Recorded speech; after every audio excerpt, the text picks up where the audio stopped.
चलिए तो आज हम एडवांस लेक्चर को स्टार्ट करने वाले हैं।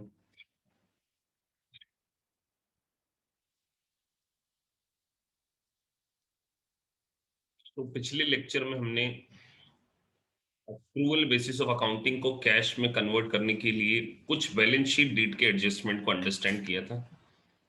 उसी कॉन्टेक्स्ट में आज अगला लेक्चर जो है वो हम डिस्कस करने वाले हैं accrued expenses and prepaid expenses के रिस्पेक्ट में कि सर इनका ट्रीटमेंट क्या होगा, थोड़ा सा एडिशनल पार्ट को इसमें हम डिस्कस करने वाले हैं।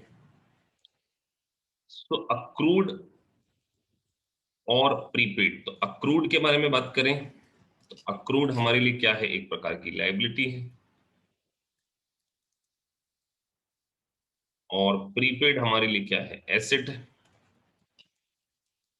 तो प्रीपेड को यूएस गैप में एक और नया वर्ड दिया गया है जिसका नाम है अनएक्सपायर्ड एक्सपेंसेस।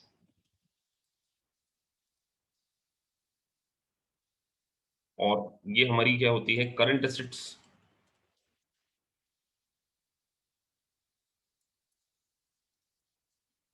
तो करंट एसेट्स, तो अक्रूड लायबिलिटी और प्रीपेड अनएक्सपायर्ड के बारे में हम बात करें। सो प्रीपेड और अक्रूड लायबिलिटी, इसको हमने समझना है।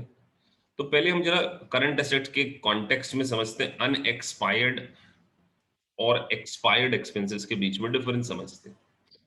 देखिए एक्सपायर्ड का मतलब हुआ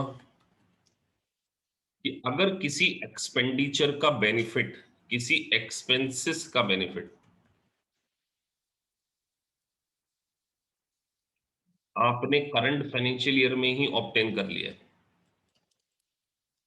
करंट फाइनेंशियल ईयर में, तो उस एक्सपेंडिचर को हम क्या बोलते हैं, एक्सपायर्ड। और अनएक्सपायर्ड मींस जिस एक्सपेंसेस का बेनिफिट फ्यूचर, आपको फ्यूचर में मिलने वाला हो, उसको क्या बोलते हैं हम, अनएक्सपायर्ड। मतलब आज उसका बेनिफिट ऑब्टेन नहीं किया आपने, आने वाले समय के लिए आपको उसका बेनिफिट मिलने वाला है, दिस इज कॉल्ड अनएक्सपायर्ड। तो सर एग्जांपल के थ्रू समझते हैं। मान के चलिए आपने कोई प्रॉपर्टी रेंट पे ली हुई है, एक आपने प्रॉपर्टी को किराए पे ले लिया है,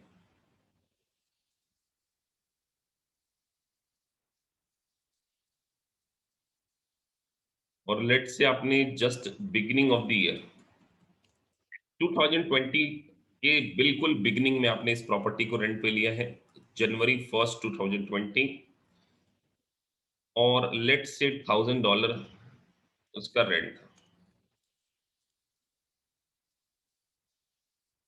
आपने एक्चुअली में जो पे किया है, एक्चुअल पेमेंट, आपने एक लमसम पेमेंट कर दिया, लेट से $15,000।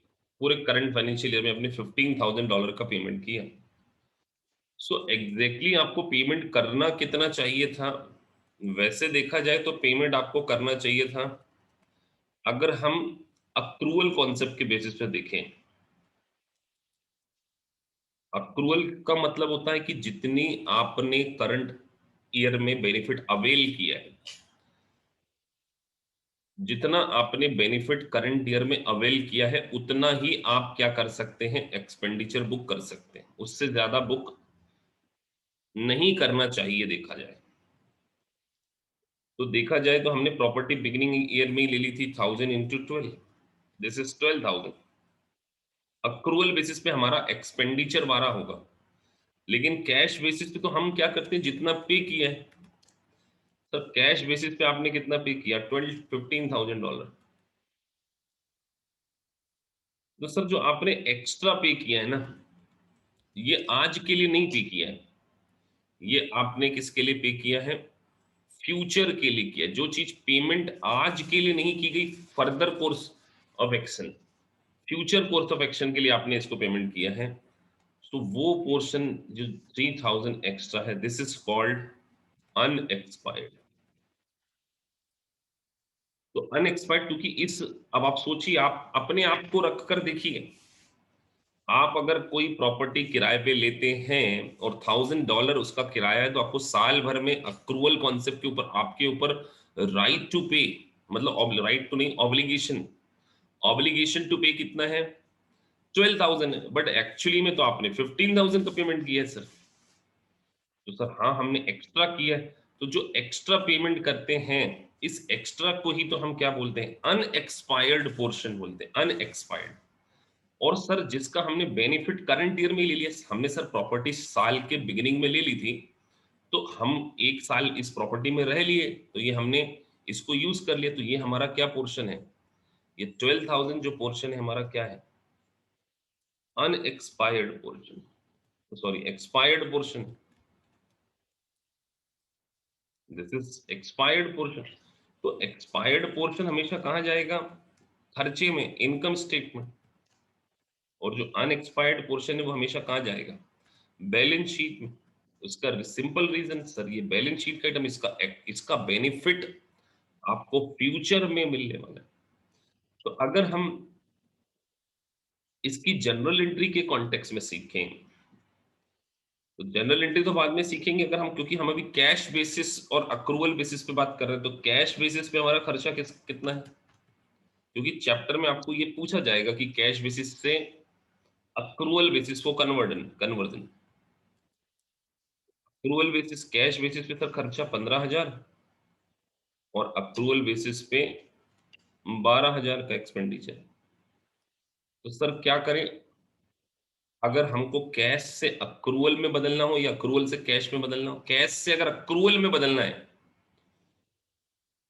सो what we have to do, हमने क्या करना पड़ेगा, ये सब्सट्रैक्ट करना पड़ेगा ना 3000, तो हम इस सब्सट्रैक्शन को क्या बोले, ये करंट ईयर, या इसको क्लोजिंग प्रीपेड बोल दें, क्लोजिंग प्रीपेड, हमने क्या कर दिया, माइनस कर दिया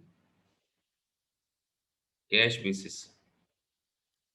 और अगर अक्रूवल से कैश बेसिस में प्लस करना जाना हो, तो ऐड क्लोजिंग, मतलब हमेशा है ना करंट ईयर होता है, ये भी आप ध्यान रखिए, क्लोजिंग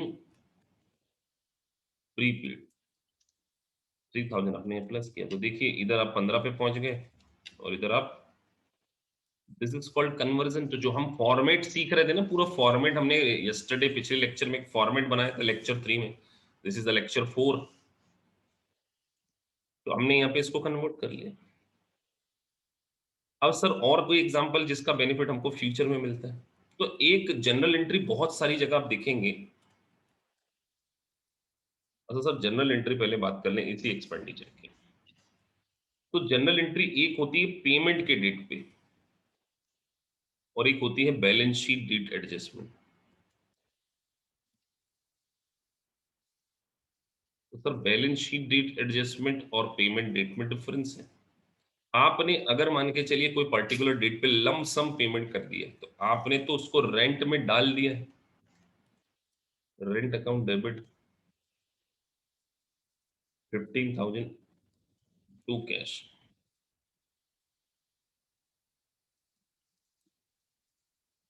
लेकिन बैलेंस शीट डेट, ये हमारी बैलेंस शीट डेट है ना, आपको पता है कि अब आप अपना फाइनेंशियल स्टेटमेंट बना रहे हैं, इनकम एक्सपेंडिचर, तो रेंट हमारा अल्टीमेटली 12,000 नहीं होना चाहिए, खर्चा तो हमारा कितना होना चाहिए, 12 होना चाहिए, 15 डाला हुआ है, तो हम क्या करेंगे, इसको प्रीपेड में डाल देंगे। आप या इसको प्रीपेड वर्ड यूज कर लीजिए, या अनएक्सपायर्ड, अनएक्सपायर्ड रेंट टू, जो रेंट था उसको हमने देखिए क्रेडिट कर दिया, तो अल्टीमेटली 3000 से हमने इसको क्या कर दिया, क्रेडिट कर दिया, तो अल्टीमेटली हमारा एक्सपेंडिचर कितना बुक हुआ, 12,000 से हमारा एक्सपेंडिचर हमने बुक किया।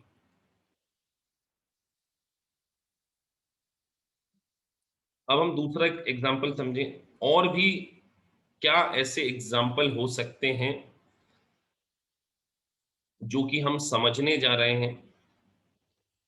एक्सपायर्ड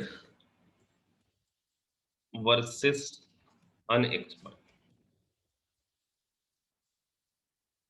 अब आप जब देखिए स्टॉक को खरीद के लेकर आते हैं, गुड्स को, गुड्स आप रॉ मटेरियल लेकर आए, गुड्स फिनिश गुड्स हो सकता है, रॉ मटेरियल। तो जब आप रॉ मटेरियल लेकर आते हैं, केवल बाय कर कर आते हैं, कॉस्टिंग में इसकी बहुत जरूरत पड़ती है आपको। रॉ मटेरियल आपने खरीद के लेकर आए एक पर्टिकुलर ईयर में, लेट से 1 जनवरी से लेकर 1 जनवरी टू 31 दिसंबर, आपने 10,000 यूनिट बाय की। यूएससी में इसकी बहुत जरूरत पड़ती है जब आप क्वेश्चंस वगैरह करेंगे। 10,000 यूनिट आपने बाय किया, और मान के चलिए 1.5 लाख रुपए का ये गुड्स था। ये तो आपने परचेज किया था ना पूरा होल ईयर में, this is the whole year purchase.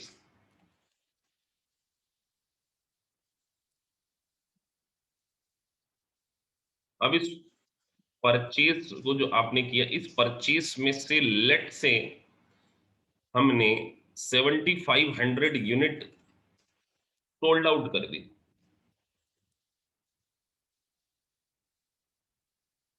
और लेट से वो यूनिट हमने सोल्ड आउट किए हैं, कितने में बेचा हमने, मान के चलिए वो हमने बेच दी 7,500।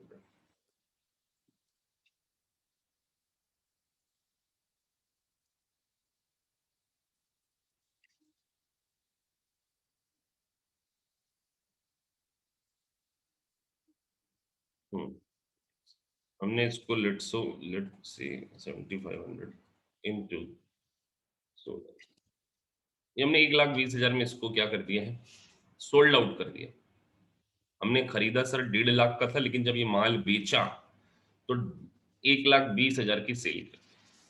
अब कई बच्चे क्या करते हैं कि सर ये 1,20,000 में बेच दिया।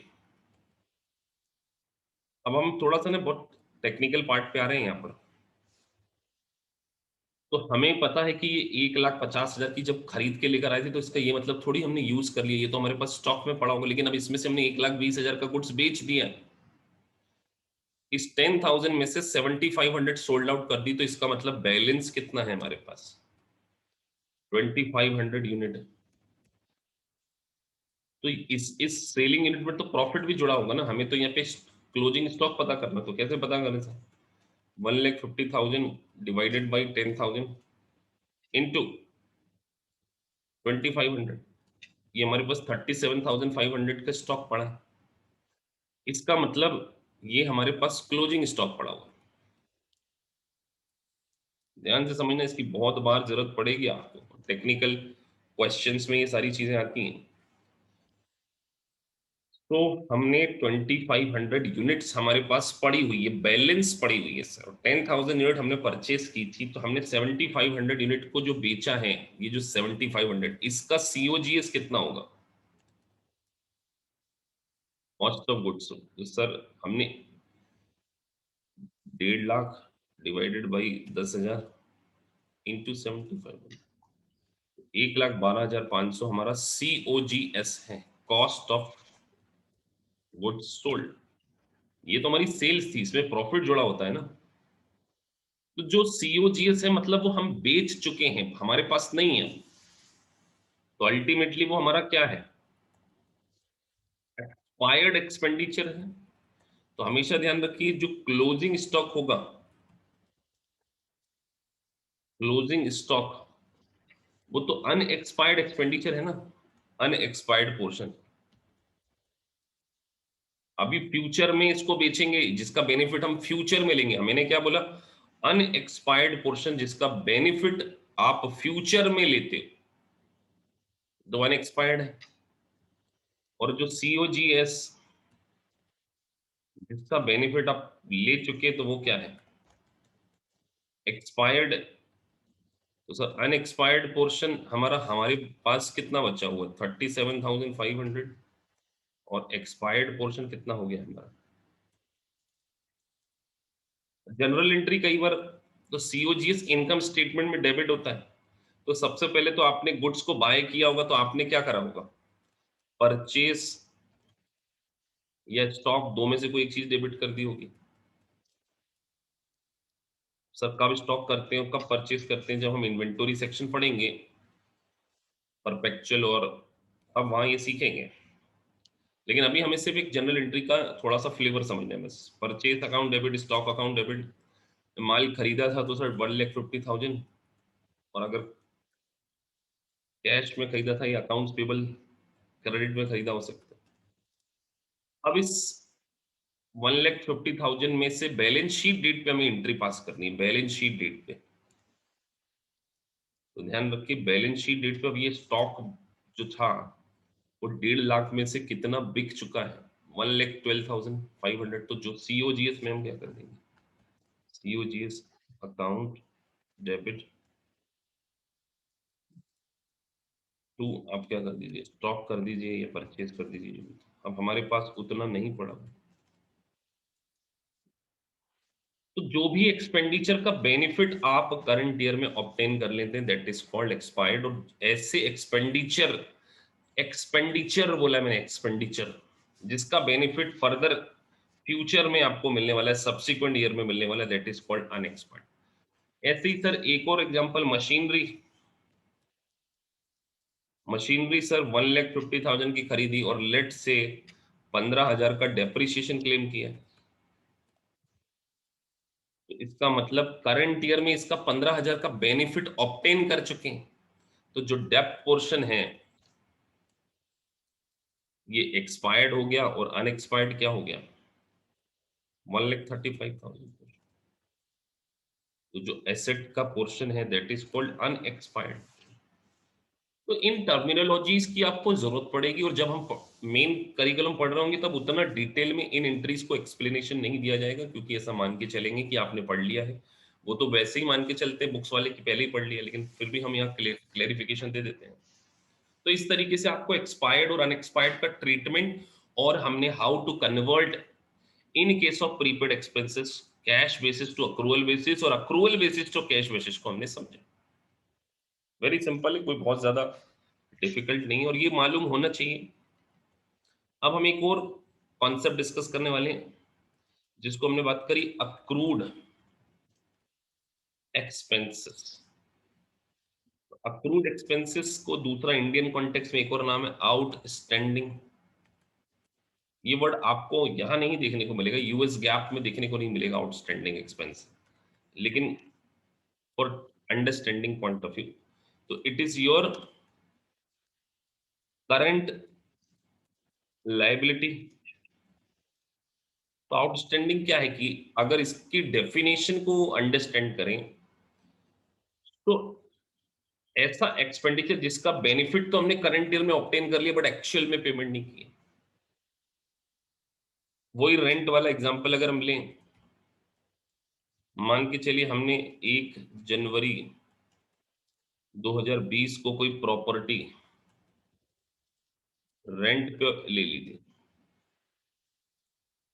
तो आपको हमेशा जब कभी भी क्वेश्चन करेंगे, चाहे फिर वो सीपीए की एग्जाम हो, यूएससीएमए की एग्जाम हो, आपको डेट इतनी इंपॉर्टेंट है कि अगर आपने डेट और ईयर, और देखना आप जब आप मल्टीपल चॉइस क्वेश्चन है तो वो ईयर नहीं देते, वो लिखते हैं 1 year, second year, third year. तो अगर आपने डेट को पढ़ने में गलती करेंगे, आप क्वेश्चन बहुत ज्यादा गलत करेंगे। जितना आप कामली कूलली क्वेश्चंस को पढ़ेंगे, उतने क्वेश्चंस आपके सही होंगे। तो मैंने यहाँ पे लिखा कि 1 जनवरी को प्रॉपर्टी किराए पे ली है, और लेट से $1,000 मेरा रेंट था।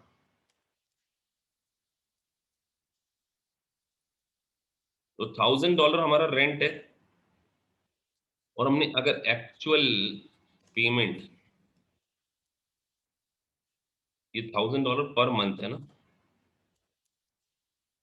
और होल ईयर का लेट से हमने 8,000 ये ईयर का है, पूरा पेमेंट किया हमने। तो कैश बेसिस पे तो एक्सपेंडिचर कितना जाएगा सर? कैश बेसिस पे 8,000। सर अक्रूवल बेसिस पे कितना जाएगा? अक्रूवल बेसिस पे, सर अक्रूवल बेसिस पे तो हमारे ऊपर लाइबिलिटी 1000 रुपीज की थी जब हमने प्रॉपर्टी किराए साल भर ले ली, तो हमको 12 महीने के हिसाब से पेमेंट हमें 12,000 करना चाहिए। लेकिन हमने क्या किया, तो ये जो 4000 है यही तो हमारा क्या है, अक्रूड एक्सपेंसेस है। अक्रूड एक्सपेंसेस हमारा कितना, 4000। तो बस अब अगर हमें कैश से अक्रूवल में कन्वर्ट करना हो, कैश से अक्रूवल में कन्वर्ट करना हो, तो हम ऐड क्या कर रहे हैं, क्लोजिंग। क्लोजिंग का मैंने हमेशा करंट वर्ड यूज किया है, क्लोजिंग मतलब करंट होता है, क्लोजिंग अक्रूड को प्लस कर देंगे, तो ये बात। और अक्रूवल से कैश में जाना हो तो लेस कर देंगे।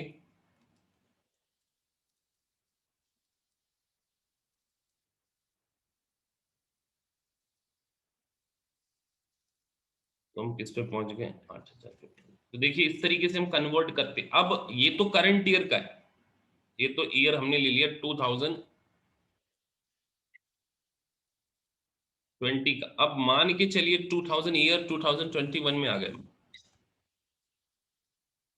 अब क्या होगा कि ये जो 4000 हमारा आउटस्टैंडिंग था ना, अभी हमने पेमेंट नहीं किया, हमने देखो कैश बेसिस पे, तो ये आउटस्टैंडिंग होगा बिगिनिंग। तो अगर हम देखें तो जो बिगिनिंग बिगिनिंग आउटस्टैंडिंग कितना था हमारा, 4000 था। इसको हम करंट ईयर में एक्चुअल में पे करने जाएंगे।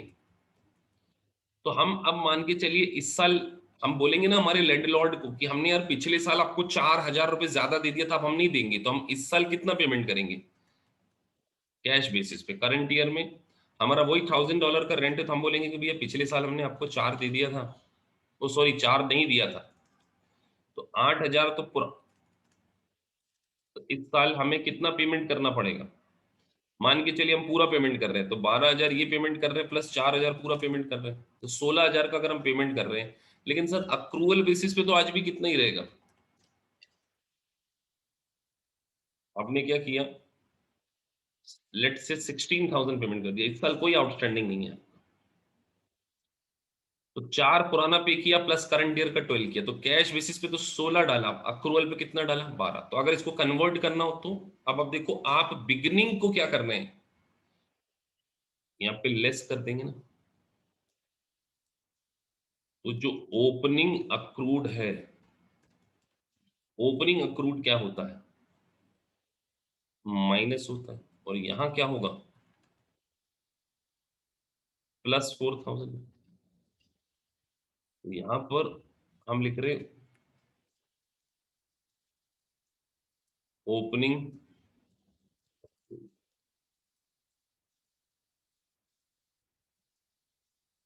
तो ये हो गया हमारा कितना, 16। और यहाँ तो देखिए हम कैश बेसिस से अक्रूवल बेसिस पे कन्वर्ट कर लिया हमने। तो यहां पर हमने पूरी तरीके से कैश बेसिस से लेकर अक्रूवल बेसिस का कन्वर्जन सीख लिया। तो अब अगर मैं आपको पूरे जितना भी इंटायर हमने समझा उसका एक फॉर्मेट बना दूं,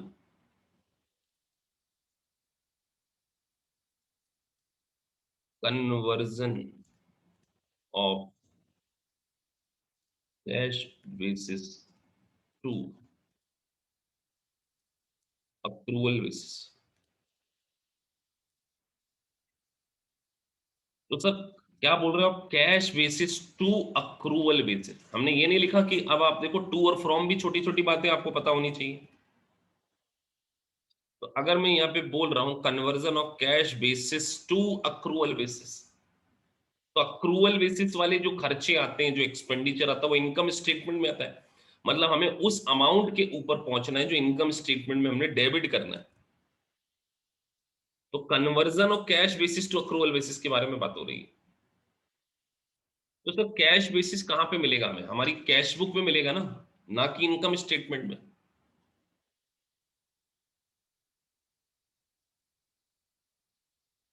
ओपनिंग और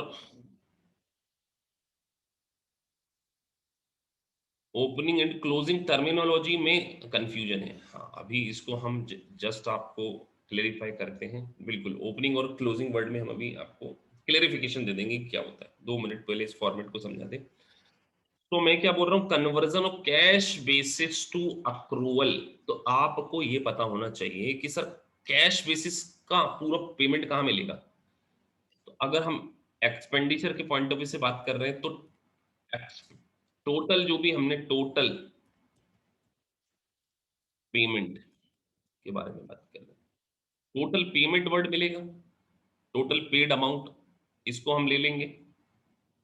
और मान के चलिए अब हमने ध्यान देना, अब यहाँ पे दो तीन चीजें आएंगी, प्रीपेड भी आएगा और आउटस्टैंडिंग भी आएगा। अब आपने सोचना है किसको ऐड करना है और किसको माइनस। मैंने जस्ट ऐड लिख दिया है, अब मैं क्या ऐड करूं मेरे को सोचना। अभी मैं प्रीपेड के कॉन्टेक्स्ट में बात कर रहा हूं। प्रीपेड, तो प्रीपेड एक होता है क्लोजिंग और एक होता है प्रीपेड ओपनिंग। अब क्लोजिंग को हम करंट ईयर का भी बोल सकते हैं और ओपनिंग को हम लास्ट ईयर का भी बोल सकते हैं। तो जैस्मिन आपने पूछा कि क्लोजिंग, क्लोजिंग मतलब जो करंट ईयर में अभी पेमेंट नहीं किया है, मतलब एडवांस पेमेंट कर दिया। अगर प्रीपेड के कॉन्टेक्स्ट में बात करें हम, प्रीपेड, तो क्लोजिंग का मतलब होगा कि जो आपने इस साल मतलब लेट से मैं 2021 की अकाउंटिंग कर रहा हूं या 2020 की अकाउंटिंग कर रहा हूं, तो क्लोजिंग मतलब जो इस साल करंट ईयर में मैंने अगले साल का पेमेंट कर दिया, नेक्स्ट ईयर का। और ओपनिंग मतलब मैंने 2019 में जो 2020 के लिए कर दिया था, तो लास्ट ईयर या प्रीवियस ईयर। ओपनिंग आउटस्टैंडिंग का मतलब होता है प्रीवियस ईयर, क्लोजिंग का मतलब होता है करंट ईयर, और करंट का मतलब हमने अगले साल के लिए पेमेंट की है। तो अब मुझे ये पता है कि यहाँ पे मैं वर्ड लिख रहा हूं क्लोजिंग प्रीपेड, तो अभी मैं एड लेस वर्ड को हटा दे रहा हूं। आपने अपने मन में सोच लेना है कि क्या होना चाहिए, फिर आप चेक करो कि यार यही सही है कि नहीं। क्लोजिंग प्रीपेड, अब आप अपना अपना दिमाग लगाओ कि क्या होगा, मैं वहां पे लिख दूंगा। क्लोजिंग प्रीपेड मतलब कि इस साल हमने अगले साल के लिए पेमेंट कर दिया, तो क्या ये खर्चा अक्रूवल बेसिस पे डेबिट होना चाहिए क्या? हमने अगले साल के लिए पेमेंट किया है, तो इसको हम क्या कर देंगे, लेस कर देंगे। क्लोजिंग प्रीपेड मतलब वो अगले साल का एक्सपेंडिचर। अब जब ये लिख लिया तो ऑब्वियस सी बात है कि ओपनिंग प्रीपेड, ओपनिंग प्रीपेड मतलब जो पिछले साल हमने पे कर दिया था इस साल के लिए, तो पिछले साल की कैश बुक में आ गया, वो इस साल की तो आया ही नहीं होगा, लेकिन अक्रूवल बेसिस पे तो हमें एक्सपेंडिचर बुक करना चाहिए, तो हमने उसको क्या कर दिया, ओपनिंग प्रीपेड हमने माइनस कर दिया। अब हम ऐसे ही सोचें, क्लोजिंग आउटस्टैंडिंग या accrued, closing accrued, closing accrued का मतलब इस साल का जो बकाया है अभी अगले साल पे करेंगे। अक्रूड मतलब पेंडिंग, तो सर इस साल का मतलब इस पेमेंट में तो जुड़ा नहीं होगा ना, वो इस पेमेंट में थोड़ी जुड़ा होगा। आउटस्टैंडिंग है मतलब इसमें जुड़ा नहीं होगा, और हमें किस पे जाना है, क्लोजिंग अक्रूड मतलब इस साल का एक्सपेंडिचर है, तो हम इसको क्या कर देंगे, ऐड कर देंगे। और ऑब्वियस सी बात है लेस क्या कर देंगे, ओपनिंग अक्रूड। ओपनिंग अक्रूड मतलब सर लास्ट ईयर का इस साल पेमेंट किया, पर खर्चा तो पिछले साल का, तो पिछले साल ही बुक होना चाहिए, तो इस साल बुक नहीं होना चाहिए। तो हमने क्या किया, conversion of cash basis to accrual basis के एक्सपेंडिचर को हमने कन्वर्ट कर लिया। तो ये जो आएगा हमारा अक्रूवल बेसिस एक्सपेंस, और ये जो टोटल है ये कैश बेसिस, और कैश बेसिस को हम क्या बोलते हैं as per US GAAP, other comprehensive basis of expenditure. Accrual basis पे आपको क्या करना, तो या तो आप इसको रट लो, लेकिन अगर आपने रटने की कोशिश की तो आप भूल जाओगे कहाँ प्लस माइनस, कहीं ना एक जगह आप फंस जाओगे। ये तो एक्सपेंडिचर वाला, पिछले लेक्चर में मैंने आपको इनकम से रिलेटेड बताया था, अर्नड इन अनअर्नड इनकम और अक्रूड इनकम के बारे में बताया था। आज मैंने आपको एक्सपेंसेस में प्रीपेड और आउटस्टैंडिंग के बारे में बताया। तो इस तरीके से आपको कन्वर्जन करना होगा।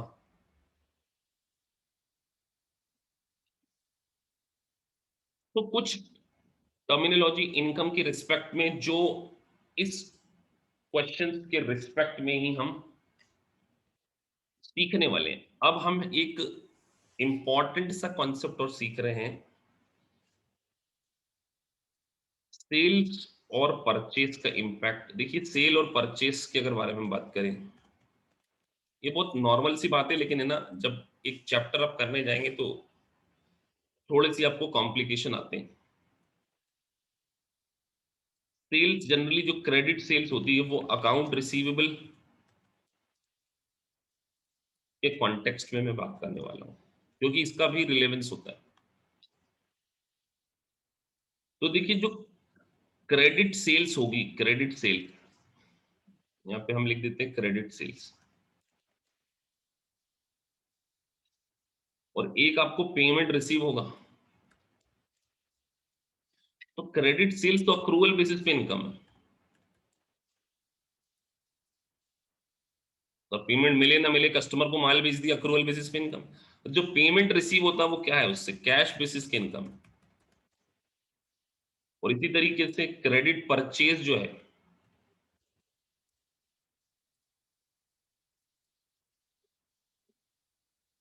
वो हम अक्रूवल बेसिस पे एक्सपेंडिचर को मानेंगे। और जो cash payment, cash paid to supplier है, वो हमारा कैश बेसिस पे क्या है, कैश पेड टू सप्लायर, उसको हम कैश बेसिस पे एक्सपेंडिचर मानते हैं।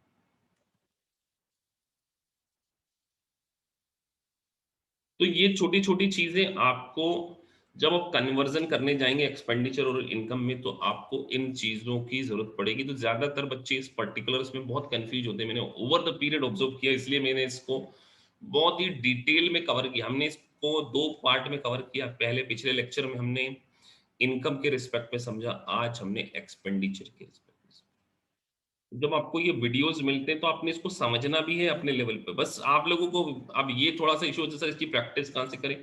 देखो प्रैक्टिस के लिए क्वेश्चन मैं तो बना नहीं सकता, लेकिन आने वाले समय में आपको बहुत सारे क्वेश्चन अलग अलग बुक्स में, मतलब अलग अलग चैप्टर्स में इनकी जरूरत पड़ेगी जब आप मल्टीपल चॉइस क्वेश्चन करेंगे। और इतने स्मार्टली जरूरत पड़ेगी कि आपको क्लिक होना चाहिए, अच्छा ये पॉइंट यहाँ पर ऐसा हो सकता था। तो हमने ये अक्रूवल बेसिस और उस बेसिस को समझ लिए। अब हम एक और बहुत ही टेक्निकल पार्ट के ऊपर आने वाले हैं, जस्ट अ मोमेंट।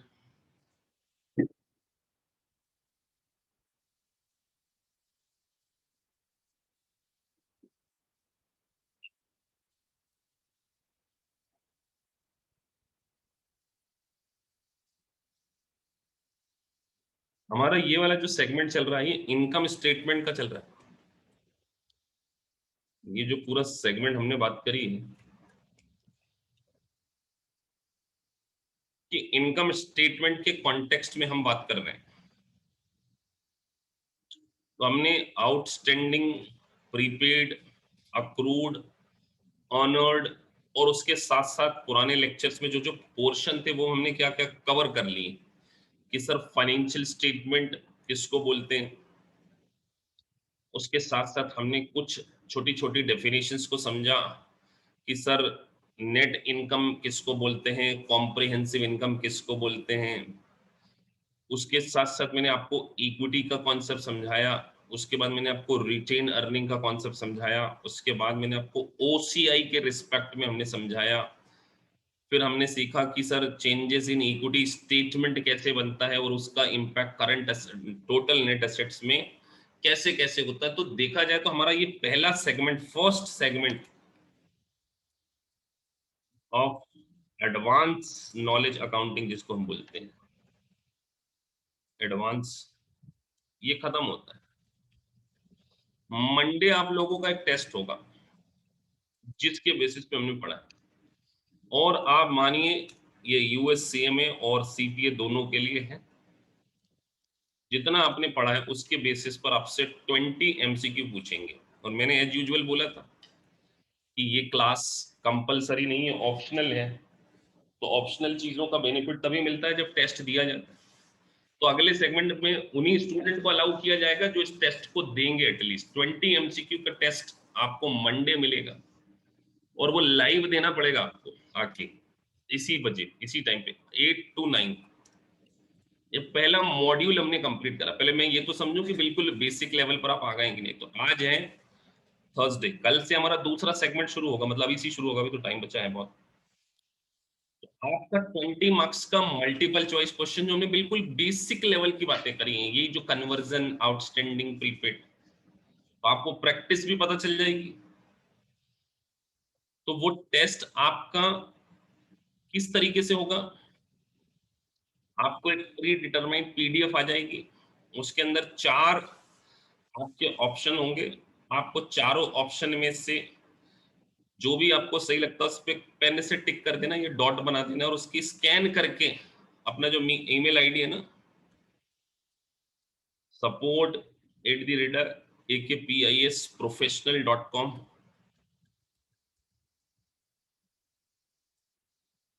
इसके ऊपर आपने मुझे मेल भेज देना है। और जिन जिन के मेल आएंगे, मुझे पता चल जाएगा कि इन स्टूडेंट्स ने मेल किया है, तो उन्हीं बच्चों को अगली एडवांस, क्योंकि वो अगली वाली तो और भी सेकंड मॉड्यूल, ऐसे 5 मॉड्यूल्स में हम लोग कवर करेंगे ना ये, आपको टेस्ट देना कंपलसरी है। और उस टेस्ट में अगर आप पास होते हैं 85%, मतलब 80%, 16 क्वेश्चंस आपके क्या होने चाहिए, एटलीस्ट सही होने चाहिए। और ये भी मैं आपको अश्योर कर रहा हूं कि जो मैंने आपको पढ़ाया है इन बिटवीन, उसी में से ये टेस्ट है। अगर आप इस सारे टेस्ट को सक्सेसफुली पास करते जाते हैं, तो आप पास होने की कैपेबिलिटी तो बिल्कुल रखते हैं। मतलब ये अश्योर हो जाएगा कि आपका फंडामेंटल इतना स्ट्रांग है कि अब आप इन चीजों को डील कर लेंगे। बड़ी लंबी क्लासेस है ये, सेगमेंट्स में होंगी क्लास, अभी चौथा लेक्चर था, अब कल इसका 5वां लेक्चर होगा। तो 5वें लेक्चर में हम लेवल बढ़ते जाएगा हमारा, अभी तो हमने बिल्कुल टेक्निकल। तो आपने इन 20 मल्टीपल चॉइस क्वेश्चन का टेस्ट देना ही देना है। तो मंडे आपको मेल मिल जाएगा, सुबह 8 बजे ही मिलेगा वो, एग्जैक्टली देखना, 8 बजे आपको मेल अपना अपना ओपन करना है, और एग्जैक्टली 9:05 पे मुझे मेल आ जाना चाहिए। 5 मिनट में मेल हो जाता है स्कैन करके, एक फोटो खींच के, ताकि मैं पता कर लूँ आंसर मेरे पास पहले से लिखें। उसके बेसिस पर मैं आपको अगले सेगमेंट के लिए ट्रेड करूंगा, और मुझे पता चल जाएगा कौन बच्चे सिंसियर हैं। मतलब कई सोच रहे होंगे कि सर टाइम पास कर रहे हैं, सुबह उठ के टाइम पास तो बिल्कुल नहीं कर रहा हूं मैं, कि मुझे आपके उस लेवल तक को देखना है कि आप वाकई सिंसियरली पढ़ते भी हैं कि नहीं पढ़ते हैं। क्योंकि क्या होता है कि अगर आप सिंसियरली पढ़ेंगे तो मुझे समझ में आएगा कि यार मुझे और डेप्थ में जाना है। अब स्टूडेंट ही सिंसियर नहीं है, तो टीचर कितना सिंसियर हो जाएगा। तो 8 से 9 के बीच में ये टेस्ट आपका होगा, मंडे शार्प। और शार्प आपको 8 बजे एक टेस्ट मिलेगा आपके मेल आईडी पर, और उसके लिए आपको मुझे मेरे मेल आईडी पर आपका ईमेल आईडी मेल कर देना है कि sir I am ready to give test. जो जितने बच्चे बैठे हैं ना, जो मेल करेंगे, वही अगली बैच के लिए, अगले सेकंड मॉड्यूल के लिए एलिजिबल हो जाएंगे। क्योंकि उसमें चेंज हो जाएगा आईडी, और उसकी वीडियोस नहीं आएंगी। अगर कि कई बच्चे सोच रहे हैं सर वीडियोस तो पूरी डाली रही है, अभी आने वाले, अभी तो बेसिक की डल रही है ना, वो और टेक्निकल पार्ट की हो सकता है वीडियोस ना डले। तो आपको मुझे मेरे इस ईमेल आईडी पर, मेरे पर्सनल वाले पे, imca@gmail.com, इस पर आपने मेल कर देना है कि सर हम टेस्ट देने के लिए अग्री हैं। तो मेरे पास आपका मेल आ जाएगा ना, उसी मेल के कॉन्टेक्स्ट में मैं आपको टेस्ट क्या कर दूंगा, फॉरवर्ड कर दूंगा, ताकि, और 8 बजे आपको वो मिल जाएगा। और 9 बजे तक आपको 1 घंटे के अंदर 20 क्वेश्चन, सर 1 घंटे के अंदर 20 क्वेश्चन मतलब कितना minute, 60 ÷ 20, 3 minutes in A question. और ये इसलिए भी जरूरी है कि ऐसे 5 टेस्ट आपके होंगे, तो आप 100 क्वेश्चंस को 3 घंटे, कितने घंटे में करते हैं, इससे आपकी स्पीड आपको पता चलेगी। कैलकुलेटर आप यूज कर सकते हैं, आपको कहीं से भी इस क्वेश्चन के आंसर मिलेंगे ही नहीं, इस जगह से बनाए गए हैं। तो इस तरीके का आपका एक पहला मॉड्यूल का टेस्ट होने वाला है। और ये जो मॉड्यूल था हमारा बिल्कुल बेसिक्स ऑफ अकाउंटिंग, जिसकी थीम थी equity, income statement, approval basis, cash basis, और कन्वर्जन ऑफ अकाउंटिंग। तो ये पहला सेगमेंट हमारा क्या है, यहाँ पर पहला मॉड्यूल हमारा क्या होता है, फिनिश होता है। तो ऐसे ही आपको टेस्ट बता दिया जाएगा। दूसरा मॉड्यूल हम आज शुरू कर रहे हैं, सेकंड मॉड्यूल। किसी को कुछ कहना है तो नहीं है इसमें, चैट बॉक्स में लिख सकते हैं। कोई कंसर्न, किसी को कोई चीज इस पहले मॉड्यूल में समझ में ना आई हो, कोई ऐसा स्टूडेंट जिसको कि सर हमने जितने पूरे 4 लेक्चर अटेंड कर लिए और उसको ऐसा लगा हो कि सर ये चीज हमारे बाहर थी। चलिए, तो सबको समझ में आया है, ये अच्छी बात है। तो अब हम सेकंड मॉड्यूल को स्टार्ट कर रहे हैं। तो जो सेकंड सेगमेंट होगा हमारा, अगर फेल हो गए तो मतलब इतना लोअर कॉन्फिडेंस, फेल हो गए तो भी आप अलाउ तो हैं, इसीलिए तो आप लोगों को ट्रेंड करने के लिए बैच में अलाउ किया है। सर टेस्ट संडे को कर लो, मैं ट्रेवल कर रहा हूँ। नहीं, अब ऐसे सब टेस्ट मंडे को ही होगा, संडे में नींद लेता हूँ 2:30-3 बजे तक, बाकी दिन काम करते हैं, तो संडे तो कोई क्लास इसीलिए भी नहीं रखते हैं। तो मंडे ही होगा टेस्ट। आप ट्रैवल कर रहे हो, आप मत देना, आप दूसरे दिन दे देना टेस्ट, शाम तक भेज देना, अगले मंडे तक भेज देना। तो जो कोई अर्जेंट रीजन से ट्रैवल कर रहे हैं वो इस टेस्ट को ना भी भेजें तो चल जाएगा। फर्स्ट लेक्चर का वीडियो बिल्कुल यूट्यूब के ऊपर डला हुआ है, जो पहला लेक्चर है वो आप देख लीजिए, मैं वापस से आज ग्रुप पे डाल दूंगा। तो आज हम एक, अब हम बात कर रहे हैं फाइनेंशियल स्टेटमेंट के एलिमेंट्स। फाइनेंशियल स्टेटमेंट्स, अभी तक हमने प्रीवियस लेक्चर में समझा था सर कि फाइनेंशियल स्टेटमेंट बेसिकली 5 होते हैं। सबसे पहला फाइनेंशियल स्टेटमेंट हमने बात करी थी इनकम स्टेटमेंट, उसके बाद हमने बात करी सर बैलेंस शीट, तीसरी हमने बात करी कैश फ्लो स्टेटमेंट, चौथा statement changes of statement on equity कह लीजिए, और पांचवा नोट्स टू द अकाउंट्स। ये पांचों को हम क्या बोलते हैं, फाइनेंशियल स्टेटमेंट बोलते हैं। और यूएस गैप के अकॉर्डिंग, इसके अकॉर्डिंग, यूएस गैप के अकॉर्डिंग ये फाइनेंशियल स्टेटमेंट और ऑडिट में इन्हीं को क्या बोला जाता है पता है? अगर आपने भी 2 लेक्चर पढ़े ना मुझसे ऑडिट के, तो हमने बोला था कि एक ऑडिटर को एप्लीकेबल फाइनेंशियल रिपोर्टिंग फ्रेमवर्क के अकॉर्डिंग जो फाइनेंशियल स्टेटमेंट बने होते हैं उसका ऑडिट करना होता है। तो एप्लीकेबल फाइनेंशियल रिपोर्टिंग फ्रेमवर्क में यही है। तो एक बात आपको ध्यान रखना है कि जो नोट्स टू द अकाउंट्स है ये भी एक फाइनेंशियल स्टेटमेंट्स है, और इसके ऊपर भी क्या है, हाँ, चारों लेक्चर्स के वीडियोस आपको भेज देंगे आज। तो notes to the accounts is a integral part of the financial statement. अब हमने फाइनेंशियल स्टेटमेंट की डेफिनेशंस को समझा और कुछ अक्रूवल बेसिस के कॉन्सेप्ट को समझा। आज से हम स्टार्ट करने जा रहे हैं फाइनेंशियल स्टेटमेंट के इंपॉर्टेंट एलिमेंट्स की अकाउंटिंग। तो ये जो सेगमेंट है, ये second segment super duper important, मतलब ये मान के चलिए 10 to 15%, 10 to 15% पोर्शन जो है US CPA plus US CMA का, ये बिल्कुल कॉमन सेगमेंट है।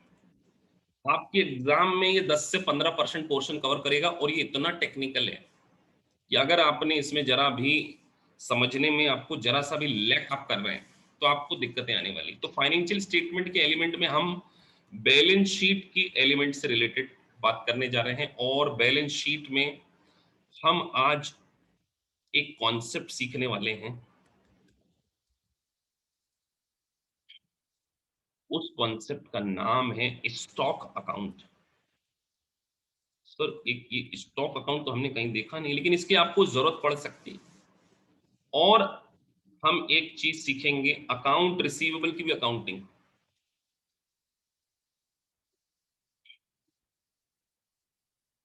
और जिसमें सबसे इंपॉर्टेंट टॉपिक होगा आपके लिए आने वाले समय के लिए, अलाउंसेस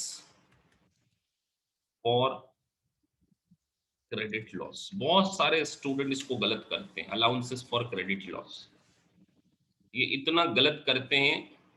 और एक बहुत बड़ा चैप्टर है ये, अलाउंसेस फॉर क्रेडिट लॉस। तो इसको हम बहुत ही डिटेल में समझने वाले हैं। तो आज हमारा ये वाला सेगमेंट अगर आपको अच्छे से समझ में आ गया, थोड़ी सी आज क्लास 10 मिनट एक्स्ट्रा जाएगी और हम अलाउंसेस फॉर क्रेडिट लॉस के बेसिक पार्ट को कवर कर लेंगे। तो सबसे पहले इसकी जरूरत जो है यूएससीपी के फार सेक्शन में और यूएससीएमए के फर्स्ट पार्ट में भी जरूरत पड़ती है, और सेकंड पार्ट में भी इस पोर्शन की कभी कभी जरूरत पड़ जाती है, अलाउंसेस फॉर क्रेडिट लॉस। तो एक होती है बेड डेप्स, और एक आपका होता है provision for doubtful debts. Provision for, आप इस पोर्शन को बड़े अच्छे से समझ लेना, ये इतना इंपॉर्टेंट है कि क्वेश्चन क्या सिमुलेशंस भी आ जाता है इसके ऊपर। तो जब आपको सिमुलेशंस भी कराया जाएगा तो मैं आपको रेफरेंस दूंगा, देखो आपने इन चीजों को गलत किया, मैं इसका एक सिमुलेशंस कराऊंगा आपको सीपीए में, तब इस पर्टिकुलर पूरा सिमुलेशन कराऊंगा तो इतना ज्यादा उसकी जरूरत आपको पड़ेगी। तो अभी हम बात कर रहे हैं बेड डेप्स और प्रोविजन, इसको यूएस गैप में किसी दूसरे नाम से बोला जाता है, तो बेड डेप्स की जगह इसको हम बोलते हैं क्रेडिट लॉस। क्या बोलते हैं? Credit loss. और इसका दूसरा नाम है allowances for credit loss. Allowances for credit loss और क्रेडिट लॉस, दो terminology, different terminology. Credit loss और बेड डेप्स है एक ही चीज, लेकिन अगर हम देखें तो ये मेरा एक्चुअल लॉस है। जब कोई मेरा अकाउंट रिसीवेबल डिफॉल्ट कर जाए, डेटर्स मेरा डिफॉल्ट कर जाता है, जो पैसा देने से मना कर देता है, तो उसको हम बोलते हैं एक्चुअल लॉस। और ये जो है मैं एक्सपेक्ट कर रहा हूं, एस्टिमेटेड, कि मेरा फंड जो है पैसा आने वाले समय में डूब सकता है, this is called estimated loss. तो यूएस गैप क्या बोलता है कि आप अक्रूवल बेसिस पर अकाउंटिंग करिए, मैचिंग कॉन्सेप्ट। मैचिंग कॉन्सेप्ट का मतलब होता है उस पीरियड के खर्चों को उस पीरियड की इनकम से क्या करिए, मैच कीजिए। उस पीरियड के खर्चों को उस पीरियड की इनकम से आपने मैच करना। ये है एक्चुअल लॉस और ये आपका है एस्टिमेटेड लॉस। तो अभी हमने पहले एक डेटर्स की अकाउंटिंग को समझना, अकाउंट रिसीवेबल की अकाउंटिंग को भी समझना है पूरे इस चैप्टर में। अब मैं आपके सामने एक एग्जाम्पल बनाऊंगा यहाँ पे, और एग्जाम्पल से ही सारी चीजें अच्छे से समझ में आती हैं। Just give me.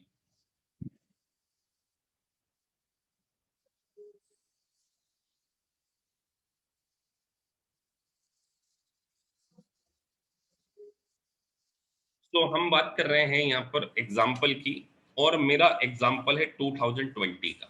ये 2020 से शुरू होगा ये एग्जाम्पल, और 2021 के एंड तक जाएगा। मान के चलिए एक कंपनी, और इसमें हम स्टॉक को भी मिक्स करेंगे, देखना आने वाला ये बड़ा बहुत लंबे लेवल का एग्जाम्पल होगा। हमने यहाँ पे क्रेडिट सेल्स करी, मान के चलिए करंट ईयर में। ठीक है सर, हमने गुड्स खरीदा और उसको क्रेडिट पे बेच दिया 5 लाख रुपीज पे। अब ये जो क्रेडिट सेल्स करी किसी एक पर्सन को नहीं करी है, इसमें सारे कॉन्सेप्ट लेकर आना चाह रहा हूं। राम, मोहन और मान के चलिए सोहन, ये तीन मेरे कस्टमर थे और तीनों को मैंने उधारी में बेचा। इनको 50,000 का गुड्स बेचा, इनको 1.5 लाख का गुड्स बेचा, और इनको मैंने 3 लाख का बेचा। तो जब हम बैलेंस शीट बनाते हैं ना, बैलेंस शीट एक अलग कॉन्सेप्ट होता है, लेजर एक अलग कॉन्सेप्ट होता है। मैंने अपनी बुक्स में जब लेजर बनाए होंगे तो इनके इंडिविजुअल इंडिविजुअल अकाउंट ओपन किए होंगे। राम के अकाउंट्स में अलग एंट्री करी होगी, मोहन को अलग सेल करिए। तो ये तो मेरी टोटल क्रेडिट सेल्स है, और मेरे टोटल अकाउंट रिसीवेबल भी 5 लाख की। अब मैं अपना 2020 का डेटा क्लोज करना चाह रहा हूँ, 2020 का मैं अपना फाइनेंशियल स्टेटमेंट बना रहा हूँ, और मैं अपनी बुक्स को क्लोज करने जा रहा हूँ, और मुझे अभी इस साल सपोज दैट कोई पैसा नहीं मिला। जस्ट मैंने नया नया बिजनेस स्टार्ट किया था, 2020 के दिसंबर को ही मैंने ये सेल करी, और मैं अपनी बुक्स क्लोज कर रहा हूँ। अब मेरी बुक्स में 3 अकाउंट्स चल रहे हैं, सोहन, मोहन और राम। और मेरे को लगता है कि यार इन तीनों में से कोई ना कोई पर्सन मेरा फंड डुबो सकता है, और मैंने एस्टिमेट किया 5%। Estimated loss. ये एक्चुअल नहीं है, ये एक्चुअल नहीं। अभी मुझे तो पता ही नहीं कि राम ने डुबोना है, मोहन ने डुबोना है या सोने, लेकिन मुझे लगता है कि यार इनमें से कोई एक पर्सन हो सकता है डिफॉल्ट कर दे, जिसके लिए मैं क्या कर रहा हूं, एस्टिमेट। तो यूएस गैप एस्टिमेटेड लॉसेस को अक्रूवल बेसिस पे बोलता है कि 2020 में ही आप क्या कर लो, रिकॉर्ड कर लो। 2020 में ही इस 5% एस्टिमेटेड लॉस को आपने बुक कर लेना चाहिए। सर हमने क्रेडिट सेल्स करी है 5 लाख की, 5% एस्टिमेटेड लॉस हम बुक करेंगे। ठीक है। तो जर्नल एंट्री के पॉइंट ऑफ व्यू से देखिए, जर्नल एंट्री, क्योंकि सिमुलेशंस करेंगे तो जनरल एंट्री और केस स्टडीज में जनरल एंट्री पूछी जाती है। तो क्रेडिट सेल्स हुई थी सर, ये 5 लाख के ऊपर हमें एक प्रोविजन करना, इस एस्टिमेटेड लॉस को हम क्या बोलते हैं? ये हमारा अलाउंसेस फॉर क्रेडिट लॉस है।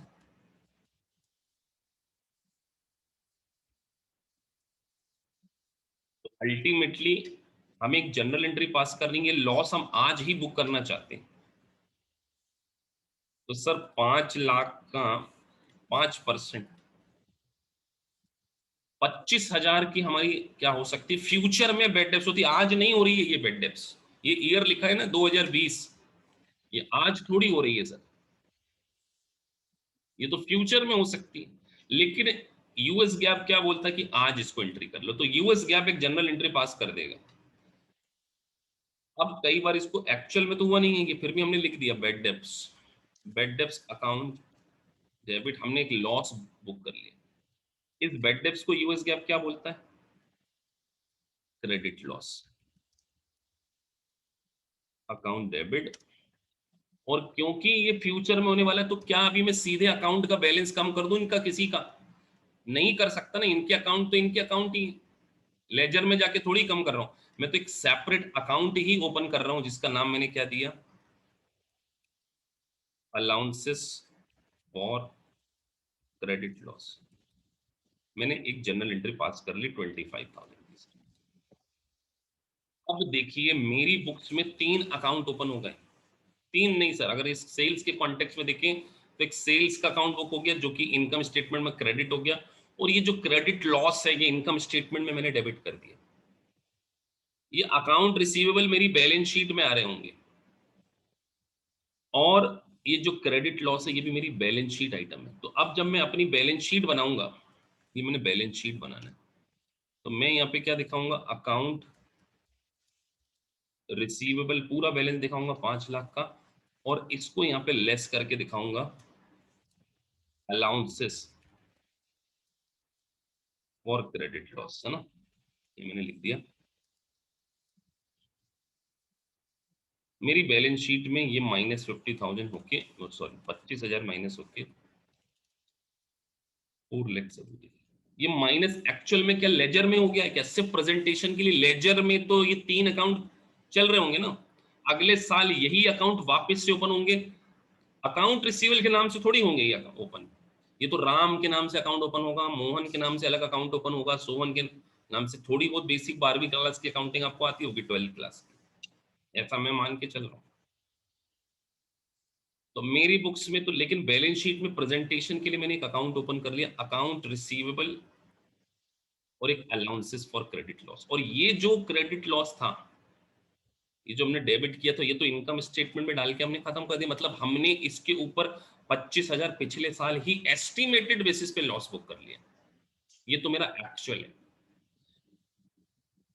तो ये यूएस गैप बोलता है कि जनरल एंट्री हम 2020 में पास कर चुके। अब हम आते हैं 2021 में, नेक्स्ट ईयर।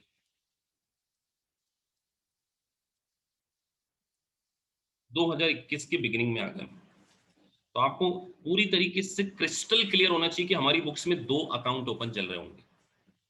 अगर मेन हेडिंग देखा जाए तो एक चल रहा होगा हमारी बुक्स में account receivable which is 5 lakh, और इसका बैलेंस चल रहा होगा डेबिट, ऑब्वियस सी बात है। और एक अलाउंसेस और क्रेडिट लॉस, वो कितना चल रहा होगा? 25,000 क्रेडिट चल रहा है। अब मान के चलिए 2000 में मैंने फिर से कोई क्रेडिट सेल्स कर दी, लेट से वो मैंने 1 लाख की करी।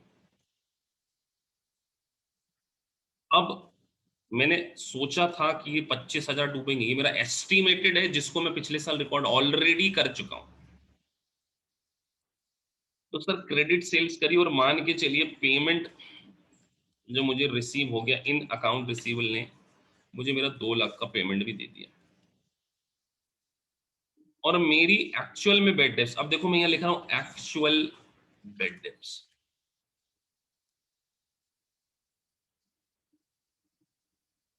लेट से मेरी एक्चुअल बेड डेप्थ हो गई 40,000। मैं इन फिगर्स को कलर डिफरेंट कर रहा हूं ताकि आप इसके ऊपर फोकस कर सकें, और मैं आप में से अगर किसी से कुछ क्वेश्चन पूछूं तो उसका आंसर भी आप लोग दे सकें। ये एक्चुअल बेड डेप्थ, ये मेरा अलाउंसेस, और मुझे बोला गया कि क्लोजिंग, मैं तो बस क्लास का लेवल समझने वाला हूँ, इसीलिए मैं ये ऐसे क्वेश्चन पूछा ताकि मेरे को और डिटेल में पढ़ाना है क्या, वो एक अंदाजा लग जाता है मुझे। क्लोजिंग बैलेंस के ऊपर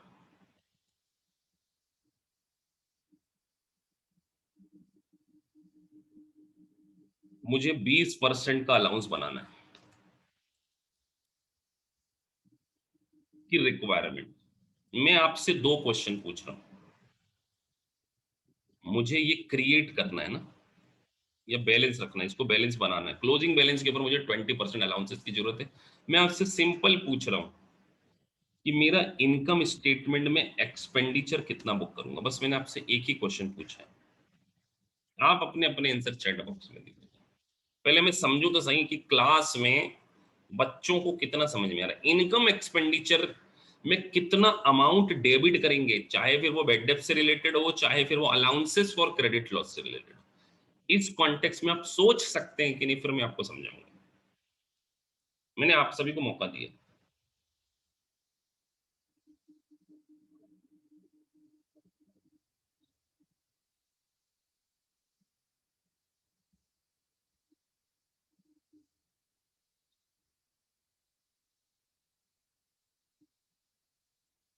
अपने अपने आंसर लिखिए सभी, वैसे किसी को दिखेगा नहीं चैट बॉक्स में। जल्दीबाजी अपन गुलशन जी करते हैं, कोई दिक्कत नहीं, हो सकता तुम्हारा आंसर सही हो।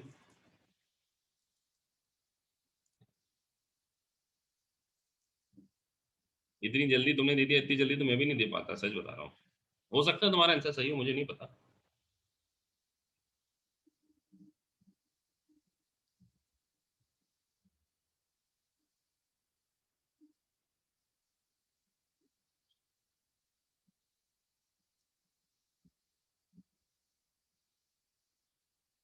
2-3 आंसर आए हैं क्लास में, एक 17,000 आया है, एक 15,000 आया है, एक 55,000 आया है। देखो 3 आंसर तो अभी आ गए।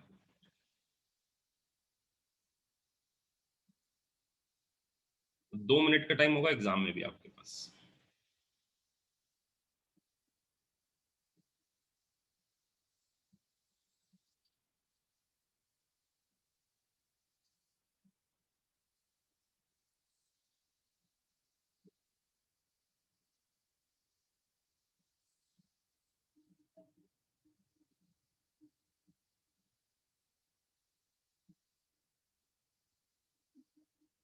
एक नया आंसर और आ गया, 40,000।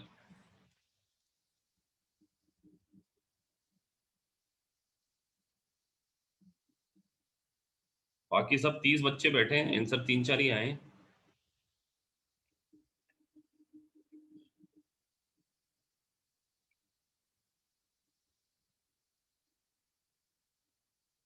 मैंने पूछा इनकम स्टेटमेंट में एक्सपेंडिचर कितना डेबिट करेंगे, एक्सपेंडिचर कितना डेबिट करेंगे, मैं तो सिर्फ यही पूछ रहा हूँ। अब आप सोचो, इनमें से कुछ बच्चे तो वो भी बैठे हैं जो ये पूरा चैप्टर ही पढ़ चुके हैं, जिसमें सब्यसाची का भी नाम है, सरबजोत का भी नाम है, जो यूएससीएमए का फर्स्ट पार्ट में ये चैप्टर पढ़ चुके हैं मुझसे। और इधर यूएससीपीए में भी सारे बच्चे जो पहले पढ़ चुके हैं, उनका आंसर तो 100% आना चाहिए।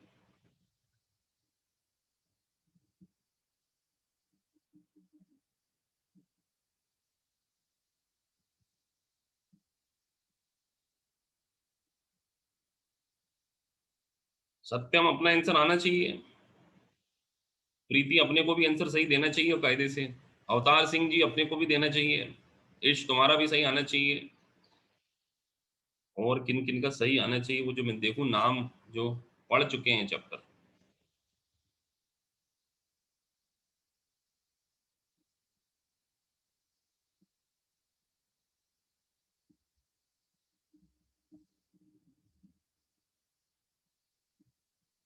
15,000 ज्यादा पब्लिक है, 15,000 तो देखो। अब ये आंसर को हम हटा देते हैं, और हमने आपसे एक सिंपल सा क्वेश्चन पूछा कि हमें कितना इनकम एक्सपेंडिचर में डेबिट करना पड़ेगा। अब आपको देखो एग्जाम में इतने बड़े बड़े क्वेश्चन थोड़ी मिलेंगे, छोटे छोटे क्वेश्चन मिलने वाले। अब आपसे ये सिंपल पूछेंगे, तो सबसे पहले हम इसके लॉजिक को समझते हैं कि हमने 25,000, तो ये अलाउंसेस था ना ओपनिंग, ये लास्ट ईयर ही खर्चा बुक कर दिया था। सोचो, ये एक्सपेंडिचर हम पिछले साल बुक करके आ गए थे ना, ये इनकम स्टेटमेंट में डाल दिया था। अब हमारा एक्चुअल में बेड डेप्स कितना हो रहा है सर? 40,000 हो रहा है। इस 40 में से, इस 40 में से ऑलरेडी लास्ट ईयर कितना बुक कर चुके हैं देखो आप। लास्ट ईयर कितना बुक कर चुके हैं? 25। तो बैलेंस 15,000 तो पहले ये बुक करना पड़ेगा, ये करना पड़ेगा ना सर। और हमने बोला कि हमें करंट ईयर में 20% बनाना है, 20% बनाना है, 20%। हमने भी अकाउंट्स के बनाने की तो बात ही नहीं करी। 20% का हमें बनाना है, तो सबसे पहले हमें सही बैलेंस निकालना पड़ेगा अकाउंट रिसीवेबल का कि कितना होगा। तो देखो अकाउंट रिसीवेबल शुरू में 5 लाख के थे, प्लस क्रेडिट सेल्स करी 1 लाख रुपए की, तो 6 लाख के तो मेरे अकाउंट रिसीवेबल का बैलेंस हो गया। ये 5 लाख की थी, 1 लाख ये हो गया, और उसमें से मुझे पेमेंट कितने का रिसीव हो गया? 2 लाख का। तो सर मेरे 4 लाख के तो अकाउंट रिसीवेबल है, और इस पे मुझे लगता है कि आने वाले समय में कितना पैसा डूब जाएगा? 20%। मतलब मेरा पेमेंट कितना डूबने वाला है फ्यूचर में? 80। तो अगले साल डूबने वाला है, तो हमने बोला ना एस्टिमेटेड बेसिस पे यूएस गैप खर्चा बुक कर लेता है। तो 80 डूबने वाला है। तो आप सोचो कि आपके पास ओपनिंग बैलेंस कितना पड़ा हुआ था लास्ट ईयर का, प्रोविजन 25, और आपको लगता है कि आने वाले समय में आपका टोटल कितना डूब जाएगा? क्लोजिंग बैलेंस आपको मेंटेन करना है किसका? 80,000। करंट ईयर में कितना डूब चुका है?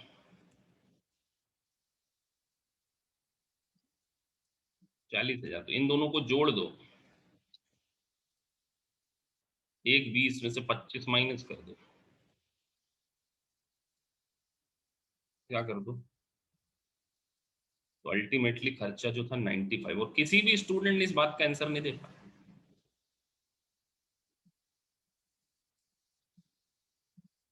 फिर से सीखो सर, ये ओपनिंग बैलेंस ऑफ प्रोविजन था, अलाउंसेस। लास्ट ईयर 25,000 का था, इस साल इसमें से 40 डूब गया, मतलब 15 तो सर ज्यादा डूब गया। सीधे भी गणित निकाल सकते थे सर, 15,000 और एक्स्ट्रा डूब गया ना। हमने सोचा था 25 डूबेगा, डूबा कितना? 40। तो सर 15 तो और शॉर्ट पड़ गया, +80। तो 15 +80 कर देते आप, तो 95 ऐसे भी निकाल लेते।